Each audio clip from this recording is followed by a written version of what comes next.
কিন্তু ওখানে আমরা লক্ষ্য করেছিলাম যে অনেকগুলো পদ্ধতি মানে অনেকগুলো স্টেপস এর মধ্যে দিয়ে আমাদেরকে যেতে হয়। এখানে ম্যাট্রিক্স মেথডের একটা গুণ হচ্ছে যে খুব সহজেই একটা ম্যাট্রিক্সের গুণের সাহায্যেই সামান্য মনে করো ১ পৃষ্ঠার অঙ্কেতেই আমরা পুরো সলিউশনটা একই রকমভাবে পেয়ে যাব। প্রসেসটা অনেক সোজা। এখানে ও যেটা শেয়ার করে রেখেছে ফার্স্ট পেজে, এখানে দেখো a to the power n মানে আমি ডিএফটির যেই অঙ্কটা ওখানে বলা হচ্ছে প্রবলেম নাম্বার দেখো a to the power n 4 point DFT calculate করতে হবে for a to the power n। এই যে অঙ্কটা ডিএফটি ট্র্যাডিশনাল মেথডের যে শিটের মধ্যে দেওয়া আছে সেটার সেটার মতো করেই আমি যদি সলিউশন চাই ট্র্যাডিশনালের সাহায্যে তাহলে সেটা ওখানে দেওয়া আছে। কিন্তু আমি যদি আরো সহজে বের করতে চাই এখানে দেখো একটা এক্সপ্রেশন দেওয়া আছে যে X of K capital X of K হচ্ছে ডাব্লিউ এন ইন্টু এক্স ছোট হাতের x of N.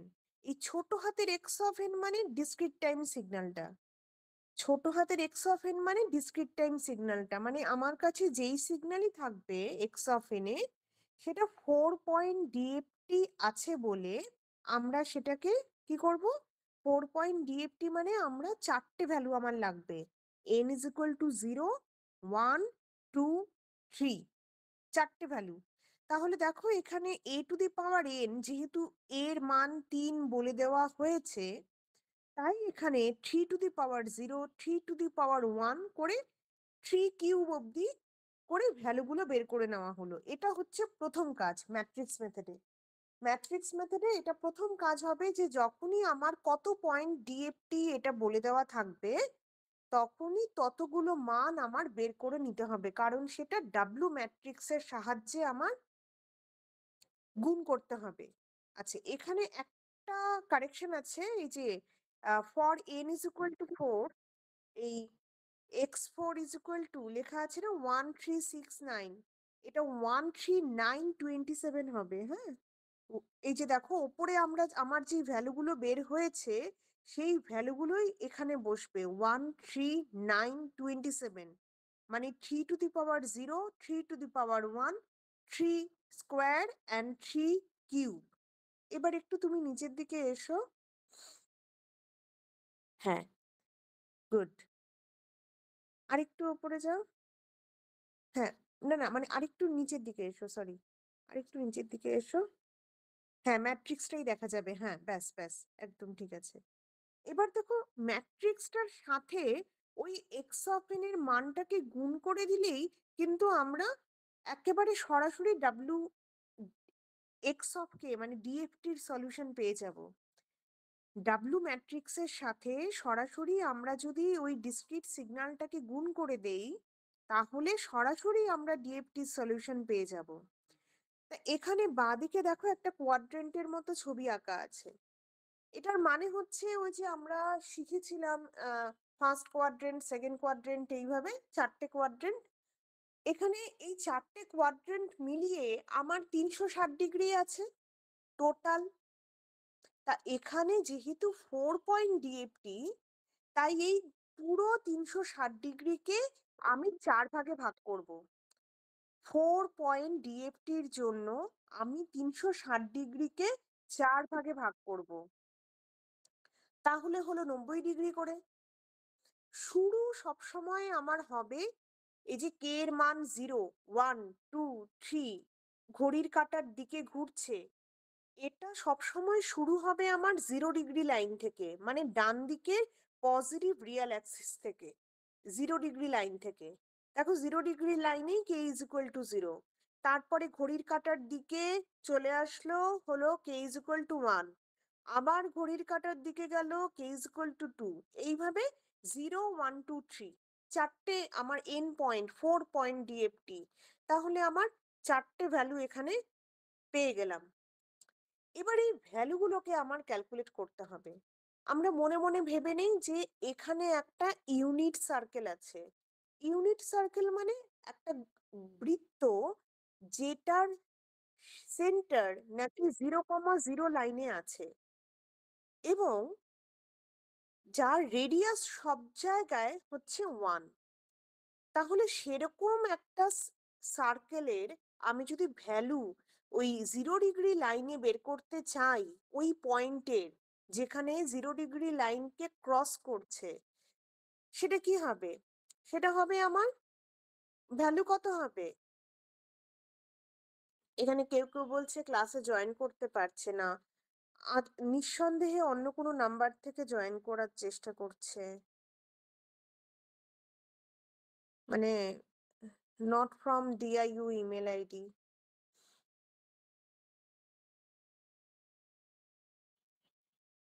Late me check.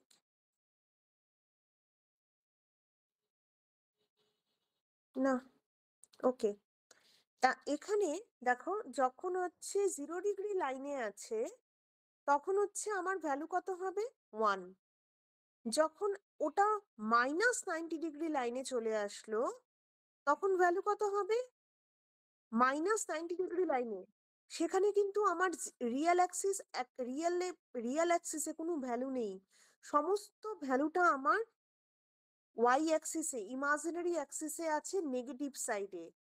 K is equal to 1 এর যে পোর্শনটা -90 ডিগ্রিতে, তাহলে সেখানে আমার ভ্যালু কত হবে? -j1। তারপরে আরেকটু যদি ঘুরে যাই আরো 90 ডিগ্রি, যেখানে কে ইজ ইকুয়াল টু 2 লেখা আছে, সেখানে মান কত হবে? -1, কারণ 180 ডিগ্রি লাইন। এখানে পুরো সেন্টারটাই আমার নেগেটিভ রিয়েল অ্যাক্সিসে আছে, যেখানে ইমাজিনারি কোনো ভ্যালু নেই। এইভাবে তার মানে আমি সবকটার ভ্যালু পেয়ে যাব, 4টে লোকেশনের ভ্যালুই আমরা পেয়ে যাব। তা প্রথম আমি যখন ডাব্লু ম্যাট্রিক্সটা তৈরি করব, এই যে ডান দিকে তৈরি করা হচ্ছে, ডাব্লু ম্যাট্রিক্সটা তৈরি করতে গেলে একটা জিনিস আমাদের মাথায় রাখতে হবে, এটা হচ্ছে একেবারে স্কোয়ার ম্যাট্রিক্স। মানে যদি এন এর মান 4 হয় তাহলে 4/4, যদি এন এর মান, আচ্ছা, অ্যাকচুয়ালি তোমরা একটু লাইনে থাকো, আমি একটু পরে জয়েন করছি, একটু পরে। আচ্ছা দাঁড়াও, থাক। আচ্ছা, একটু দাঁড়াও, একটা ফোন দিতে করছে। ঠিক, থ্যাংক ইউ। আচ্ছা, এবার দেখো, এই যে W4 আমার কি বললাম, যে এই ডাব্লু ম্যাট্রিক্সটা হচ্ছে আমার স্কোয়ার ম্যাট্রিক্স হবে। যেহেতু এখানে 4 পয়েন্ট ডিএফটি, তাই এখানে 4 পয়েন্ট ডিএফটি মানে আমার 4/4 ম্যাট্রিক্স হবে। যদি এটা 6 পয়েন্ট ডিএফটি হতো তাহলে 6/6 ম্যাট্রিক্স হতো। যদি 10 পয়েন্ট ডিএফটি হতো 10/10 ম্যাট্রিক্স হতো। এভাবে হবে। তা প্রথমেই একেবারে দেখো, প্রথম যে রোটা আছে এবং প্রথম যে কলামটা আছে, আমি W40 বলে বসিয়ে দেবো। W40, দেখো প্রথম রোটা এবং প্রথম কলামটা, দেখো W40।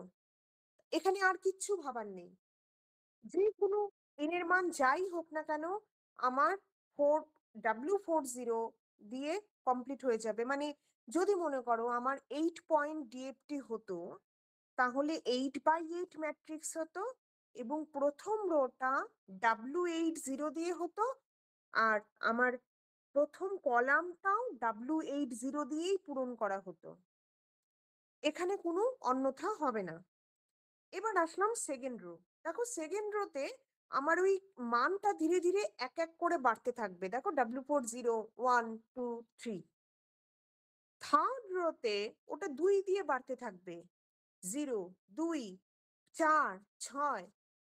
লাস্টের রোটাতে 3 দিয়ে বাড়তে থাকবে, দেখো 0, 3, 6, 9। তার মানে কি লাস্টের রোটাতে আমার বাড়বে n-1 সংখ্যক করে, n-1 সংখ্যক করে আমার বাড়তে থাকবে লাস্টের রোটাতে আমার n-1। যেহেতু এখানে 4 পয়েন্ট ডিএফটি, তাই এখানে আমার 3 করে করে বাড়লো। মানে যদি আমার 6 পয়েন্ট ডিএফটি হতো তাহলে লাস্টের রোটাতে কত করে বাড়তো? কেউ যদি আমাকে বলতে পারো। 5 এক্স্যাক্টলি 5 করে বাড়তো। তার মানে ব্যাপারটা এতটাই সহজ। এবার দেখো আমাদের কাছে বাঁদিকের ছবিটাতে আছে তো 4টে ভ্যালু, W40, 1, 2, 3। তাহলে এই যে 6, 4, 9 এগুলোর ভ্যালু কোথা থেকে পাবো? এগুলোর ভ্যালু পেতে গেলে দেখো বাঁদিকের ছবিতে আমি যখন ঘড়ির কাঁটার দিকে ঘুরছি তখন W43 আমার শেষ হলো। তারপরে আরো যদি ঘুরতে থাকি তাহলে আমি W44 পাবো। আরো যদি ঘুরতে থাকি W45 পাবো। তার মানে আমার W44 মানে হচ্ছে W40 র সমান। তার মানে 4 এর গুণিতক আমি যতগুলো ভ্যালু পাবো W44, W48, W4 12, W420 এরা সবাই কিন্তু W40 র মতোই ভ্যালু হবে। এবার আমি যদি হঠাৎ করে তোমাদেরকে বলি তাহলে W417 এর ভ্যালু কত হবে? 17 এর ভ্যালু মানে কত? 4 4 এ 16 র সাথে 1 যোগ করব। তার মানে W417 হবে বেসিক্যালি W4 কার সমান? 1 1 এর মানে সমান। এক্স্যাক্টলি। আচ্ছা র‍্যান্ডমলি আমি বলি, মনে করো W422 কত হবে? কার সমান হবে?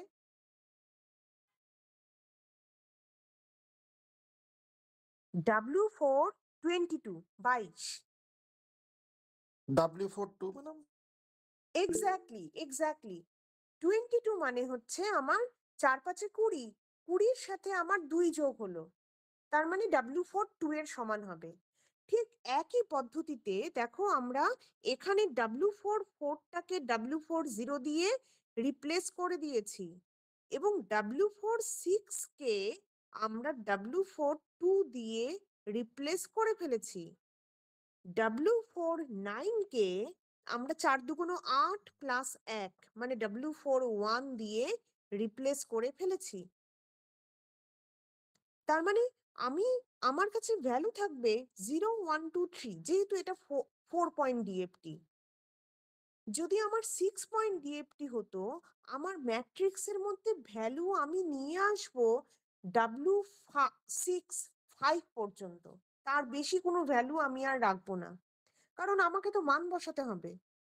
এবার এই জায়গাগুলোতে আমি মানগুলোকে বসিয়ে দিচ্ছি। দেখো W40 র জায়গায় আমি 1, 1, 1, 1, W40 মানে তো 1, W41 মানে আমার -j বসিয়ে দিলাম। W42 মানে -1 দেখো W42 যেখানে, যেখানে আছে আমার -1 বসিয়ে ফেললাম। W43 যেখানে, যেখানে আছে আমি +j বসিয়ে দিলাম।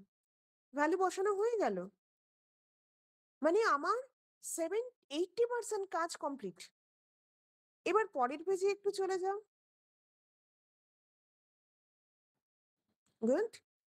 এই পরের পেজে দেখো আমরা এই যে ম্যাট্রিক্সটা W4 ম্যাট্রিক্সটাকে বের করলাম, এর সাথে ওই x অফ n এর মানটাকে গুণ করে দেব। যেই মাত্র গুণ করে দেব আমরা সাথে সাথে ম্যাট্রিক্স গুণের ফলে যে রেজাল্টটা পাবো সেটাই হচ্ছে ওই ভ্যালুগুলো যেটা আমরা অনেক কষ্ট করে ট্র্যাডিশনাল পদ্ধতি দিয়ে বের করেছিলাম। তোমরা ডিএফটি ট্র্যাডিশনাল পদ্ধতি এই যে দেখো প্র্যাকটিস প্রবলেম 2 তার কোশ্চেন 5 এ এই একই অঙ্ক দেওয়া আছে, তার সাথে উত্তরটা তোমরা মিলিয়ে নিতে পারবে।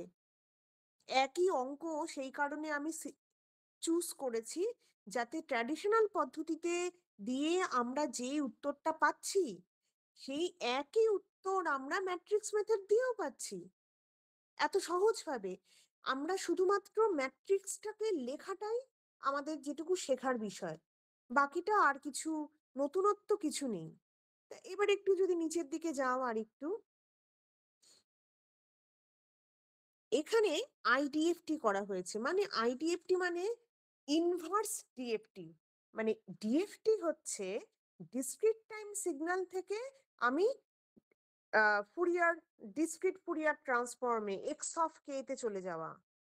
এবার ইনভার্স ডিএফটি মানে এবার আমি ডিসক্রিট ফুরিয়ার মোড থেকে আবার ডিসক্রিট টাইম সিগন্যালে মানে এক্স অফ এন এ ফিরে আসব। সেই কারণে বাঁদিকে দেখো আমার এক্স অফ এন মানে অজানাটা বাঁদিকে থাকে, জানাটা ডান দিকে থাকে। এক্স অফ কে ডান দিকে চলে গেছে, সেখানে আর কিছুই না, একটা 1/n মানে 1/n মানে যদি আমি 4 পয়েন্ট ডিএফটি দেওয়া কোনো একটা সিকোয়েন্সকে চুজ করি, যেমন এখানে যে সিকোয়েন্সটা দেওয়া আছে সেখানে 4টে ভ্যালু, তার মানে n এর মান 4, n এর মান 4, 4 পয়েন্ট ডিএফটি। এবার WN স্টার, স্টার মানে কি? এটা হচ্ছে কমপ্লেক্স কনজুগেট। এই কমপ্লেক্স কনজুগেট ঘটনাটা তোমরা পাওয়ার সিস্টেম অ্যানালিসিসে সামান্য পড়েছো, ওই ভিআই কনজুগেট। মানে হচ্ছে আমার ইমাজিনারি পার্টগুলো শুধু উল্টে যাবে, রিয়েল পার্টে কোনো চেঞ্জ হবে না, তাই না? জি ম্যাডাম, জি ম্যাডাম। তার মানে শুধুমাত্র এই গুণটার সাহায্যে আমি ডিএফটির মোড থেকে আবার ডিসক্রিট মোডে ফিরে আসতে পারি। তোমরা, আমি তো তোমাদের সাথে সমস্ত যে নোটস গুলো আছে যেগুলো নাকি তোমাদের ফাইনালে কাজে লাগবে, আমি তোমাদের সাথে হোয়াটসঅ্যাপ গ্রুপে শেয়ার করে দিয়েছি। তোমরা দেখবে ট্র্যাডিশনাল পদ্ধতিতে যে ডিএফটি করা হয় তাতে কত পরিশ্রম, বা যেমন ডিএফটি আইডিএফটি যেভাবে করা হয় সেখানে কতটা আমার টাইম কনজিউম হয়। সেখানে এক্ষেত্রে শুধুমাত্র আমার একটা ম্যাট্রিক্স গুণের সাহায্যে আমরা আবার ডিসক্রিট টাইমে ফিরে যেতে পারি। তা আমরা একটু দেখি নিচের দিকে আর একটু যদি আসা যায়, একটু সেকেন্ড পেজে, থার্ড পেজে একটু চলে এসো। আমার ল্যাপটপটা গতকাল থেকে কাজ করছে না, যেই কারণে I will have to take help from your side. আচ্ছা, কোথায় চলে গেল বাবা? হাসিবুর, হ্যাঁ হাসিবুর, হ্যাঁ এক্স্যাক্টলি, গুড, ঠিক আছে। এবার দেখো এখানে যে W4 যে ম্যাট্রিক্সটা ছিল ওটার আমি কমপ্লেক্স কনজুগেট বের করব। যেখানে 1 আছে সেই 1 গুলোতে কিন্তু কোনো চেঞ্জেস হলো না, কিন্তু যেখানে দেখো মাইনাস জে আছে সেটা প্লাস জে হয়ে গেল, যেটা প্লাস জে ছিল সেটা মাইনাস জে হয়ে গেল। দেখো থার্ড রোতে কোনো চেঞ্জেস হয়নি কারণ পুরোটাই আমার রিয়েল ভ্যালু। আবার ফোর্থ রোতে আমার যেটা প্লাস জে ছিল মাইনাস হয়ে গেল, যেটা মাইনাস জে ছিল প্লাস হয়ে গেল, মানে কমপ্লেক্স কনজুগেট হলো। আর একটু নিচের দিকে এসো, হ্যাঁ গুড। এবার দেখো ওই ম্যাট্রিক্স কমপ্লেক্স কনজুগেট ম্যাট্রিক্সটাকে আমি বসিয়ে দিলাম 1/4, কারণ n এর মান এখানে 4, কারণ আমার ডিএফটির যে সলিউশনটা দেওয়া আছে যেটার থেকে আইডিএফটি মানে এক্স অফ এন বের করতে বলা হয়েছে, সেখানে আমার 4টে সংখ্যা ছিল, তার মানে আমার ক্যাপিটাল এন এর মান 4, তাই এখানে 1/4 বসেছে। তা কমপ্লেক্স কনজুগেটটার ম্যাট্রিক্স তার সাথে গুণ করা হলো আমার ওই ডিএফটি যেটা বলে দেওয়া আছে সেই ভ্যালুটাকে, সেই সিকোয়েন্সটাকে, এবং সেটা কলাম আকারে বসবে। এবার ম্যাট্রিক্স গুণ করে ফেললাম। দেখো ম্যাট্রিক্স গুণ করার ফলে, হ্যাঁ, ও আচ্ছা, বি সেকশনে পড়িয়েছি, আরেকবার পড়ে নাও, অসুবিধে নেই, কারণ ওই যে তোমাদের মাঝে কতগুলো ক্লাস গেল না, আমি দেখলাম হঠাৎ করে তোমাদের বি আর ডি সেকশনের ক্লাস খুব কমে গেছে, মাত্র 22টা, আর এ আর সি সেকশনে 24টা, তার মানে দুটো গ্যাপ আছে, তাই আমি দুটো গ্যাপকে পূরণ করার চেষ্টা করছি। হুম, আরেকটু পড়ে দাও, অসুবিধে নেই, আমি কালকে তো তোমাদের ক্লাস আছে, কালকে তোমাদেরকে আমি আইআইআর ফিল্টার ডিজাইনটা পড়াবো, সেটাও খুবই সোজা, মানে আসল কঠিন জায়গাগুলো তোমরা অলরেডি পার করে এসেছো, একটা টপিক বাদে বাকি সবগুলো পার করে এসেছো। আচ্ছা, এবার যদি আমি ম্যাট্রিক্স গুণ করি, দেখো আবার সেই ডিএফটির করার আগে যে আমি এক্স অফ এন এর ভ্যালুগুলো পেয়েছিলাম এ টু দি পাওয়ার এন এর, মানে 3 টু দি পাওয়ার এন এর, সেই ভ্যালুগুলোই আবার ফেরত পেয়ে গেলাম। তার মানে ম্যাট্রিক্স মেথডে এতটাই সহজভাবে আমি ডিসক্রিট টাইম সিগন্যাল থেকে ডিএফটি তে যেতে পারবো, আবার ডিএফটি থেকে ডিসক্রিট টাইম সিগন্যালে ফিরে আসতে পারবো। এবার এখানে একটা জিনিসই আমাদের মাথায় রাখতে হবে, যদি এসআরসি তোমাদেরকে কোনো কিছু উচ্চারণ না করে কোশ্চেনে যে কোন মেথড দিয়ে করবে, তাহলে তোমাদের যেটা পছন্দ সেটা দিয়ে করতে পারো, কিন্তু যদি মেথড বলে দেওয়া থাকে যে ট্র্যাডিশনাল পদ্ধতিতে বা ম্যাট্রিক্স মেথডে, তখন সেই পদ্ধতিটাই কিন্তু আমাদেরকে ফলো করতে হবে। আচ্ছা, এইভাবে আমরা একটু নিচের দিকে যাই, পরের অঙ্কগুলো দেখি, একই রকম পদ্ধতিতে আমাদের এটা করে দেওয়া হয়েছে। যদি নেক্সট পেজে আমরা একটু যাই, এখানে দেখো সাইন n π/4, এই অঙ্কটা আমার মনে হয় বি সেকশনে যে বলছে আ তাদেরকে আমি ক্লাসে এটা করিয়ে দিয়েছিলাম। এই অঙ্কটা আমাদের ট্র্যাডিশনাল পদ্ধতিতে ওই আ পিডিএফটার মধ্যে আছে, করে দেওয়া আছে। সেখান থেকে আমরা ডিএফটির যে সলিউশন পেয়েছিলাম, ঠিক তার সাথে একই রকমভাবে ম্যাচ হয়ে যাবে। দেখো নিচের দিকে যাও একটু। প্রথমেই আমার কাজ হচ্ছে একদম verified with the answer of question 6 match হয়ে গেছে। মানে আমার কাছে যদি 4 পয়েন্ট ডিএফটি থাকে, আমাকে n এর মান 0, 1, 2, 3 এই করে সিকোয়েন্সটাকে বের করে নিতে হবে এবং তাকে ডাব্লু ম্যাট্রিক্সের সাথে গুণ করে দিতে হবে। এইটুকুই আমাদের কাজ। এবার দেখো একই রকমভাবে আমরা এটাকে মনে হয় আইডিএফটিও করেছি পরের পেজে। এক্সাক্টলি। পরের পেজে আমরা এটার আইডিএফটি করেছি একই পদ্ধতি। তার মানে আমরা বুঝে গেছি এটা কত সহজে করা যায়। এবার আমরা যদি একটু নিচের দিকে যাই, একটু নিচের দিকে একটা 6 n is equal to 6 দিয়ে একটা অঙ্ক দেওয়া আছে। এটাও না, আরেকটু নিচের দিকে চলো। হ্যাঁ, আরেকটু এগুলো সব তোমরা দেখবে এগুলো সব একই রকম। W4 তো? এটাও একই রকম W4। হুম। এটা তোমাদের চর্চা করার জন্য দিয়েছি যাতে যত তোমরা হ্যাঁ, এই অঙ্কটা ঠিক। এই যে হ্যাঁ, এই ছবিটার সামনে রাখো। এই ছবিটার সামনে। এবার দেখো এই যে ওপরে যে এক্স অফ n টা দেওয়া আছে, এই এক্স অফ n টা বেসিক্যালি আমার ৬ টা ভ্যালু দেওয়া আছে। বলে দেওয়া নেই কিন্তু যে আমার কত পয়েন্ট ডিএফটি। কিন্তু আমরা এখানে দেখতে পাচ্ছি যে n এর মান ৬ টা। মানে ৬ টা ভ্যালু আছে। তার মানে 6 পয়েন্ট ডিএফটি। তা 6 পয়েন্ট ডিএফটি মানে পুরো কোয়াড্র্যান্টের মানে ৩৬০ ডিগ্রিকে আমি ৬ ভাগে ভাগ করব। ৩৬০ ডিগ্রিকে ৬ ভাগে ভাগ করব।